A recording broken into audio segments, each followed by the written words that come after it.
There's a rule in the galaxy, unspoken, unwritten, but absolutely ironclad. Never let the humans get petty.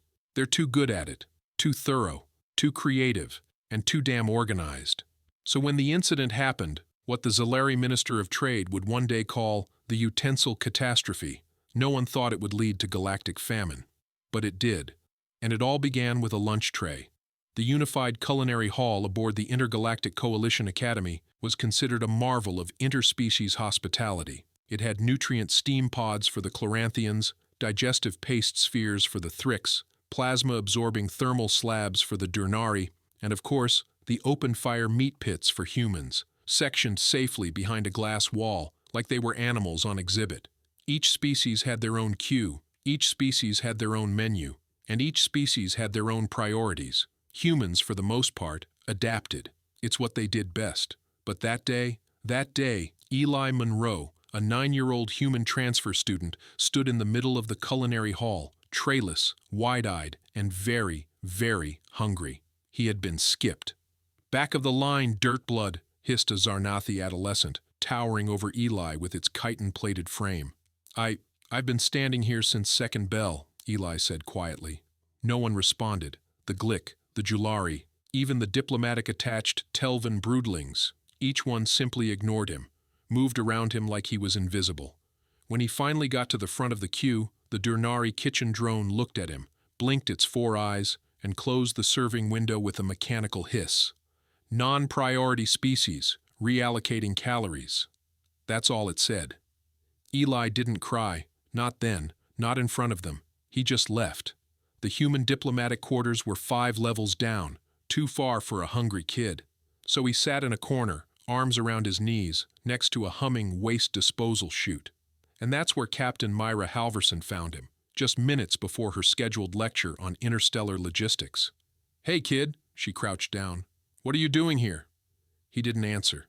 She noticed his trayless hands, the rumble in his stomach, and the look in his eyes. Not sadness, not anger.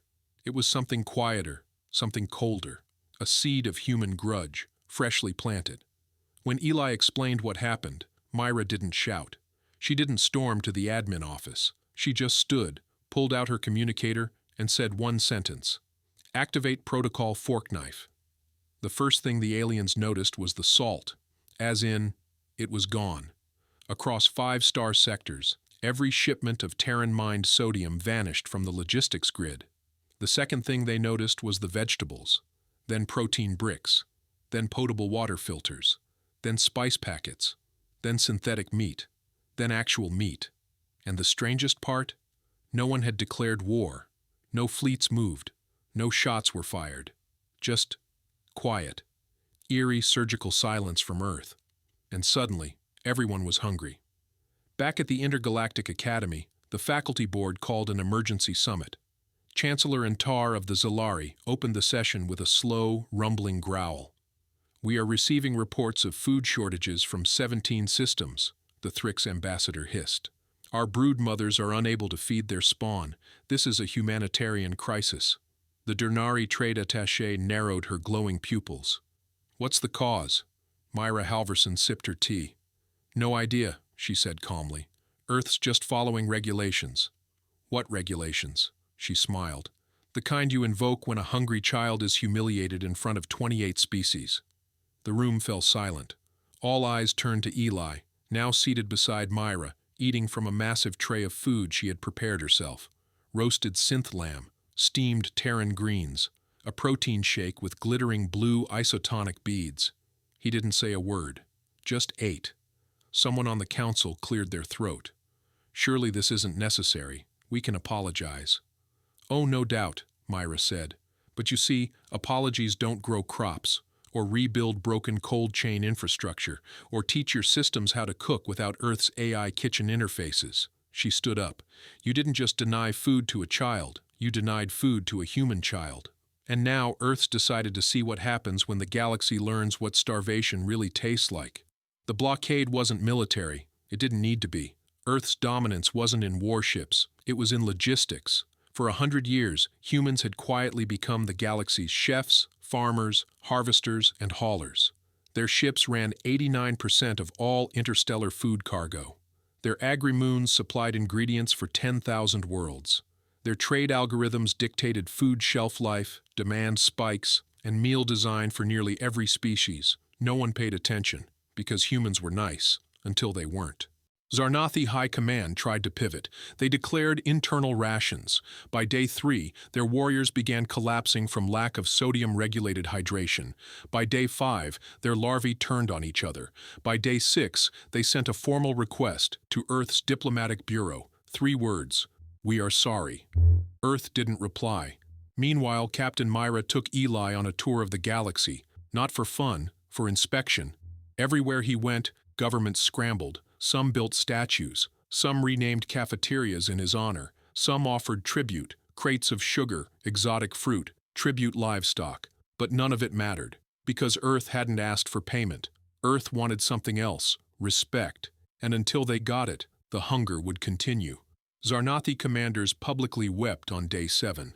The Chancellor of the Durnari offered to abdicate, and when the Glick Swarm Mother broadcast a live apology across 7 frequencies while holding a replica of Eli's lunch tray, Earth finally responded. And Eli? He simply said, "I'm not mad." Pause. Just disappointed. And across the stars, a billion species learned that the scariest words in any language are those spoken by a human who isn't angry. If someone had told the Intergalactic Coalition 2 weeks ago that a 9-year-old human could break their economy, they'd have laughed. Actually, no. They'd have wheezed, choked, maybe excreted a few scent-based chuckles, depending on their species. Then they'd have gone back to politely ignoring Earth's logistics updates. Now those same diplomats were crying into their protein recycling basins, frantically scrubbing through every clause in the Galactic Nutritional Treaty for a loophole. Spoiler, there wasn't one, because Earth wrote it, and Earth never forgets. In orbit above Orel 9, a once bustling agricultural colony now turned sterile wasteland, a Zarnathi freighter circled with growing desperation. "We request landing," came the captain's voice. A pause. Then Earth's orbital AI answered. "Denied. You are classified as food flow hostile." "I wasn't even there," the captain snapped. "Denied," the voice repeated. "Further contact will be considered begging." Somewhere deep in the United Terran Supply Council's command vault, 7 layers beneath Geneva, under reinforced agri-data servers and a surprisingly cozy espresso bar, Logistics Director Andre Valen watched it all unfold with folded arms and deadpan eyes. He turned to his assistant. "Schedule a meeting with the diplomatic board. Tomorrow morning? Number lunch. Let them earn the right to eat with us." His assistant blinked. "Sir, they're starving." Andre sipped his turmeric soy latte. "Exactly." Meanwhile, little Eli Monroe was receiving more fan mail than most galactic celebrities. His favorite one so far? A glowing music cube sent by a Telvan Hive prince, containing a ballad called "The Child Who Denied Us Soup." It was surprisingly catchy. Eli was currently seated aboard the diplomatic cruiser TNS Olive Branch, playing a 3D puzzle game, while Myra Halverson reviewed the latest list of planetary apologies. There were 52, and climbing. "Anything good?" she asked. Eli didn't look up. "The Kalari offered me a throne made of gelatin. I think it's still alive." Hard pass. "I know." He paused his game. "Captain?" "Yeah?" "Why'd they hate me so much?" That question hung in the air like stale ration steam. Myra closed her tablet.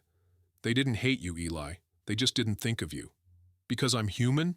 Because you're not them." She kneeled beside him.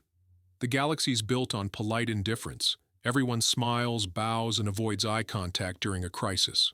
But you didn't." "No," she said, "because I'm human too, and we do things differently." Eli looked down at his tray, loaded with warm stew, soft bread, and sliced fruit. "Do we always fight back?" Myra shook her head. "We just make sure no one forgets when they make a human go hungry." Across the stars, forgetfulness was no longer an option. In Sector 12C, a council of 27 species had gathered for what the media was calling the Hunger Accord. It was held inside a retrofitted agri-hauler, renamed the Seed of Peace. Inside, dignitaries from every affected faction slumped over their chairs, hungry, embarrassed, and surprisingly well-behaved. At the center sat the Earth delegation. 3 chairs, only one was filled. Eli. And next to him, an untouched lunch tray. The Glick Queen Mother spoke first. Her voice was a chorus of buzzing and guttural vibrations, filtered through a translation device. We recognized the offense. It was grievous. She looked at the tray. Is that real butter? Eli nodded. Gasps echoed around the room. The Durnari Prime Trade Coordinator stood next. Earth's contribution to food distribution is disproportionate. You mean essential, said Andre Valen, stepping in at last. There was no warmth in his voice. Just fact. The kind that makes other species sweat through their scales. A Thrix diplomat, already on his 3rd attempt at fasting-induced transcendence, sputtered forward. We humbly request resupply. Andre didn't answer. Instead, he slid a datapad across the table. It read, Humanitarian Reconditioning Agreement, V 1.0. The subtitle. Feed first, ask later. Clause 1. No sentient, regardless of species, shall be denied nourishment in shared spaces. Clause 2. All interstellar food management roles must include at least one Terran-certified logistics officer. Clause 3. Mandatory Terran culinary education for every diplomatic appointee. Duration, 6 months, no shortcuts. Clause 4. Any denial of food based on species, appearance, or status will result in immediate supply blackout. Clause 5. Lunch is sacred. Don't mess with lunch. One by one, the aliens signed. Not because they wanted to, because their stomachs did. And when the Glick Queen reached for the stylus, Eli cleared his throat. Everyone stopped. He looked around, calm, collected. Then, softly, I forgive you. The Queen burst into tears. Over the next 7 cycles, Earth's food supply chains were gradually restored, but with new branding. Every box, crate, or vacuum-sealed pouch now bore the logo of a small silver tray with a fork and spoon crossed over it. Below it, in bold Terran standard, a meal worth sharing, and in smaller print, inspired by Eli Monroe, the boy who made us remember. Back at the Coalition Academy, things were different. The dining hall was restructured. No more segregated lines, no more restricted menus. And at the center of the hall, encased in glowing glass, was Eli's original tray, untouched, unwashed, sanctified, and beside it, a plaque. Let no child eat alone again. But of course, not everyone was happy. In the dark corners of the trade consortiums, whispers stirred, resentment brewed, power had shifted, and Earth now held the spoon. And some didn't like being fed with it. But those are stories for another time. For now, the boy was full. The galaxy was fed. And humans? They had proven once again that the most powerful weapon in the universe is a memory that refuses to be silenced, especially when it's hungry. In a galaxy that prided itself on its diversity, no one ever expected unity to come from a lunch tray. But that's exactly what happened. And Earth wasn't done yet. Within the Terran Department of Intergalactic Supply, something extraordinary was happening. New departments were springing up like wheat after rain. Food diplomacy, nutritional intelligence, emotional caloric damage control, all staffed with sharp-eyed humans, most of whom had one thing in common. They were petty as hell. At the center of it all, Eli Monroe, now dubbed across 16 languages as the boy who starved the stars. It started small. A few accidental delays to Zarnathi spice imports, a sudden shortage of Thrix mineral broths. Then entire fleets of food convoys were rerouted for routine inspections by Earth's newly formed Lunchtime Ethics Bureau. No species dared complain, because to do so might trigger a Category Red protocol, a complete nutritional quarantine, and no one wanted to relive those hunger pangs again. But not everyone agreed with Earth's methods. Some called it overreach, some called it revenge, some whispered the word that made every galactic empire shudder: colonialism.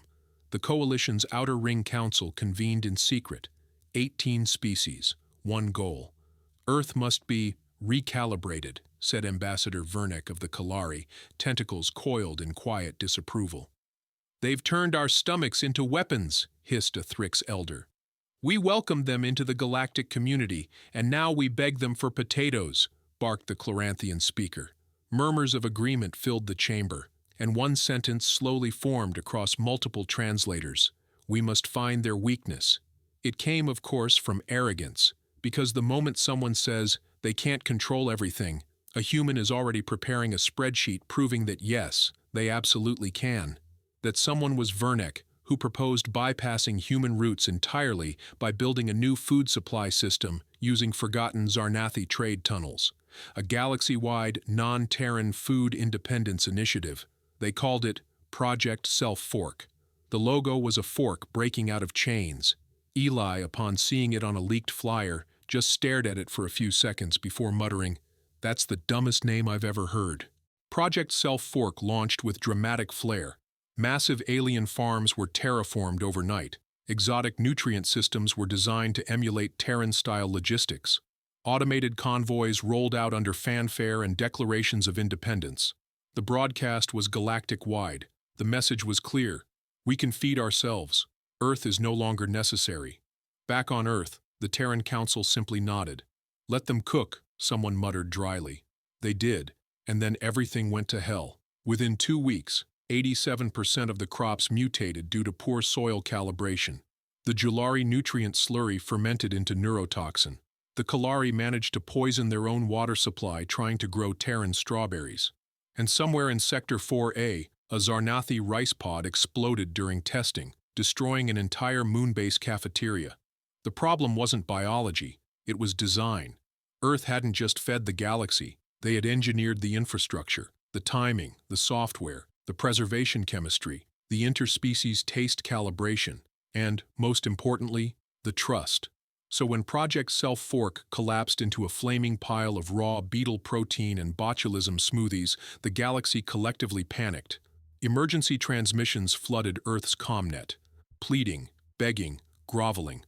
The Thrix offered tribute in gold. The Kalari tried to trade mining rights. The Glick sent a live apology song performed by their entire royal brood while covered in flour. None of it worked. Earth didn't answer. And then came the message that changed everything. Not from Earth, from Eli. He sat on a quiet bench, live-streamed to billions. No prepared script, no background music, just a boy in a simple gray hoodie. "I forgive you," he said again, "but not because you said sorry." He looked down. "I forgive you, because being hungry shouldn't make someone powerful." He looked up again. "But it did. You gave me power." Pause. "And I'm going to use it better than you ever did." Earth reopened the supply lines the next day, but with conditions, strict ones. Every participating species had to open their schools to human-led food education programs, submit to regular audits by Earth's Nutritional Oversight Guild, and, most controversial of all, accept a permanent Earth-appointed culinary ambassador. Most of these ambassadors were retired chefs, but a few were former military logistics commanders, and one was Eli's mom, a former cafeteria worker who now oversaw 5 planetary trade hubs and could make mashed potatoes from volcanic moss. The galaxy didn't just rely on Earth, it belonged to it, at least when it came to lunch. But in the shadows of Sector 9, someone was watching, recording, planning, and they weren't interested in food. They wanted to starve Earth, and they had found the one thing humans couldn't grow, synthesize, or replicate: trust. The galaxy owed Earth more than it liked to admit. Every seed, every transport algorithm, every temperature-regulated stasis crate humming through the void owed its efficiency to Terran innovation. But trust? That was harder to ship, and even harder to keep. It began as whispers on the fringe channels, encrypted trade networks, pirate frequencies, and rogue AI discussion clusters. The word was simple: break them.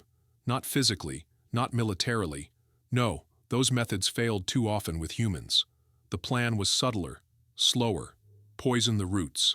The Syndicate of Autonomous Commerce, SAC for short, though no one dared say it aloud, was an unregistered alliance of the most powerful black market guilds in the galaxy. Smugglers, rogue scientists, former nobles, exiled AI, and one bitter diplomat named Vernek. Yes, that Vernek. He was done trying to bypass Earth's logistics. This time, he would ruin it from within. Step 1. Infiltrate the supply chain. They started small, one warehouse shipment here, one labeling error there, a bad batch of Theran milk proteins sent to the wrong quadrant. Terran auditors caught it all, but not before the mistake spread. One colony suffered minor allergic reactions. Another had a brief bread shortage, nothing deadly, but inconvenient, just enough to raise questions. Is Earth slipping? Can they really handle it all? Maybe it's time to diversify. Step 2. Weaponize guilt. A viral holodoc hit the comnet. The Lunch Lords of Earth. Dramatic music, black and white clips, interspersed with slowed-down footage of Eli accepting food from alien leaders, edited to look sinister. Narrator. One child's hunger became one planet's tyranny. The piece was slick, well-funded, and aggressively manipulative, and worst of all, it trended. For 3 days straight, Earth responded with silence, because they knew something no one else had figured out yet. This wasn't about food anymore, it was about fear. In the Terran Department of Intergalactic Supply's War Room, now humorously nicknamed the Pantry, Director Andre Valen stared at a blinking star map. Each red dot represented a mishap. Each blue dot was a secure trade corridor. The red was spreading. "Someone's testing us," his chief analyst said quietly. Andre didn't look away. Someone's trying to make us flinch." Back on the TNS Olive Branch, Eli felt the shift too. He wasn't on diplomatic tours anymore. He was grounded, studying, learning, not just food systems, but humanity, history, ethics, power structures, the hard stuff. "Because," Myra had said, "someday you'll be more than the boy with the tray. You'll be the man behind the table." And Eli didn't argue. He just listened. The turning point came in the form of a banana, more precisely, a synthetic banana, sent to the Glick homeworld under Earth's certified label, but packed with mutagenic accelerants. It exploded, not in a fireball, but in fruit. Thousands of pulpy tendrils shot across the Glick hatchery banquet, staining ceremonial silks and infecting the air with a scent so vile that the royal consort passed out mid-toast. The Glick were furious. Earth was livid. But SAC, they were smug. "This," Vernek purred from his hidden command deck, "is how you starve a god, one rotten offering at a time."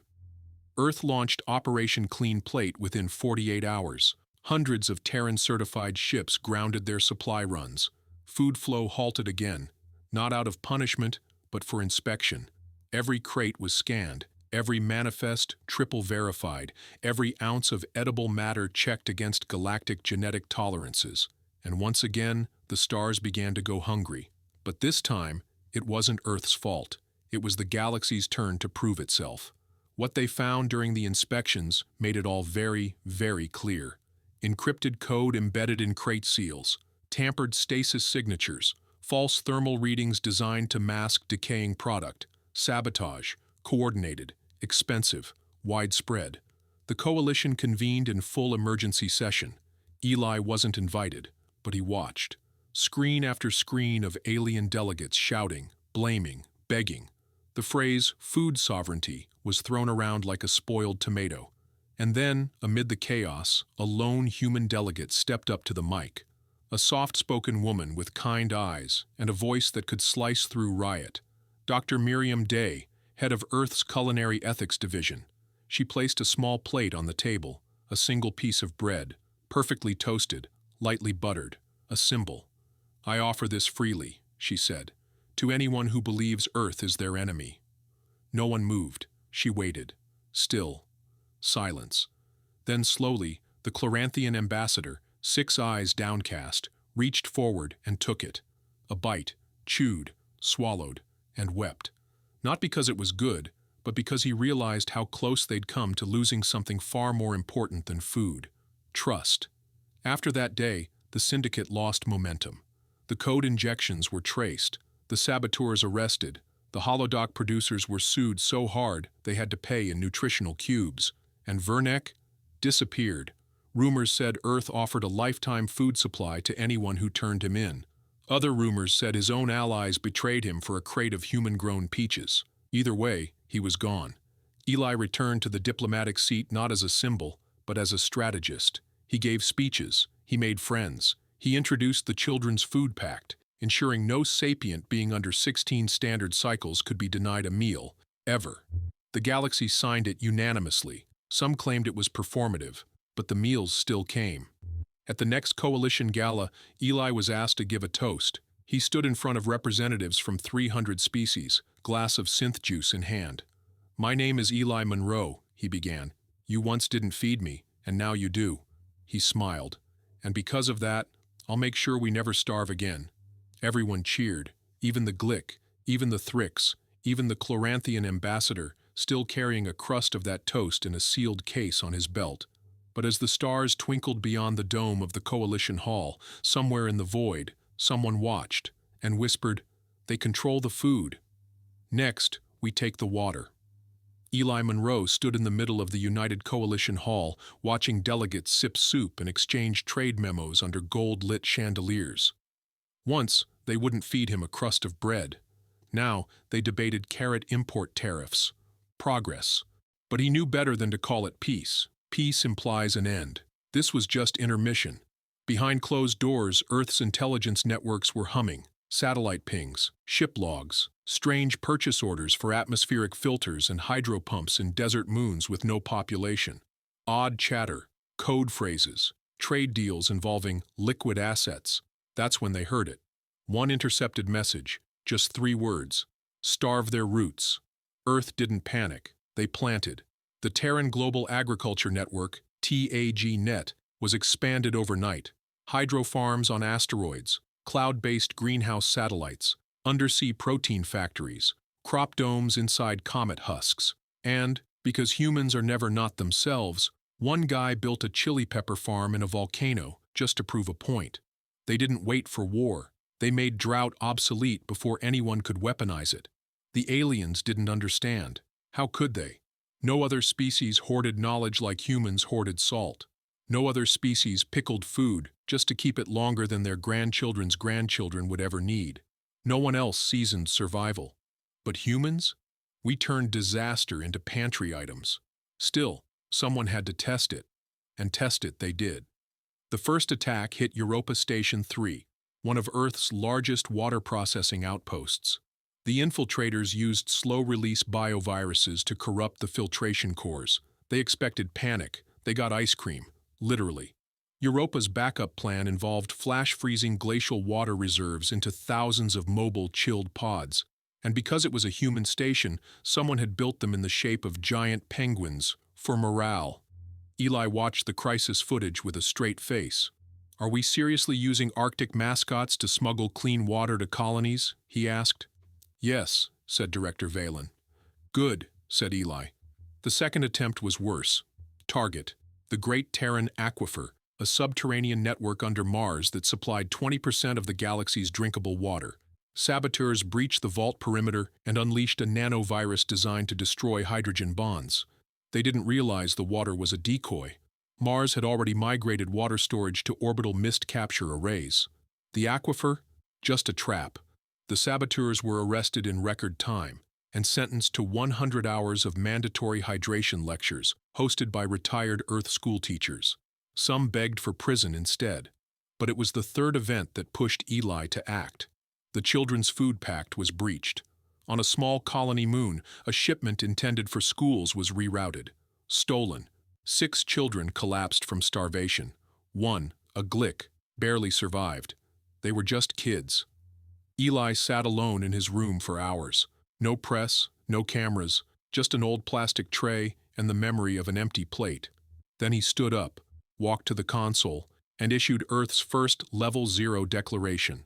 In the galaxy's legal language, Level 0 meant one thing: full humanitarian override. Earth would take control of all critical supply networks for a temporary emergency period. No voting, no permission, just results. The last time humans used Level 0, when Earth was still on fire during the 6th climate collapse. This time, they weren't saving just themselves. The override spread instantly, trade routes rerouted, storage silos locked, emergency protocols lit up every planetary interface in the known systems. And for the first time ever, aliens everywhere saw the true scope of what humanity had built: supply, redundancy, stability, and mercy. Eli didn't demand apologies. He didn't speak to the press. He didn't even scold the coalition. Instead, he visited the moon where the children were hurt. He brought lunch. He sat with the Glick child, still weak but recovering, shared his own dessert, and said simply, "I know what it feels like." That photo went viral in seconds, not because it was flashy, but because it was quiet, because it reminded them all, Earth didn't rise through war. It rose because one day no one fed a hungry child, and the child grew up, and remembered. Years passed. Eli became Earth's first minister of galactic nutrition. He aged, got taller, smarter, still wore hoodies, still hated mushrooms, but the galaxy no longer whispered behind his back. They listened. When he spoke, they adjusted policies. When he requested audits, they complied. When he asked, "Are the children fed?" they answered truthfully. And that was power, the kind no weapon could earn. The syndicate, gone, not destroyed, just unnecessary. Their profits evaporated when humanity made hunger unprofitable. Their followers vanished when Eli made dignity taste better. Some say Vernek still sends angry rations from exile, but no one eats them. Too salty. One final gala was held on Earth, this time in the ruins of the old cafeteria that once denied a boy a meal. It had been rebuilt, preserved. Eli stood at the podium. Behind him, a golden tray, his tray, now sealed in glass. "I was once told," he said, "that giving someone food wasn't an obligation. That hunger was just unfortunate circumstance." He looked out across the crowd, ambassadors, children, soldiers, teachers. "And now," he continued, "we've built a galaxy where food isn't a favor, it's a right." He raised a glass. "To lunch, the quiet revolution." They cheered, and the stars blinked above them, like 1,000 watching eyes finally full.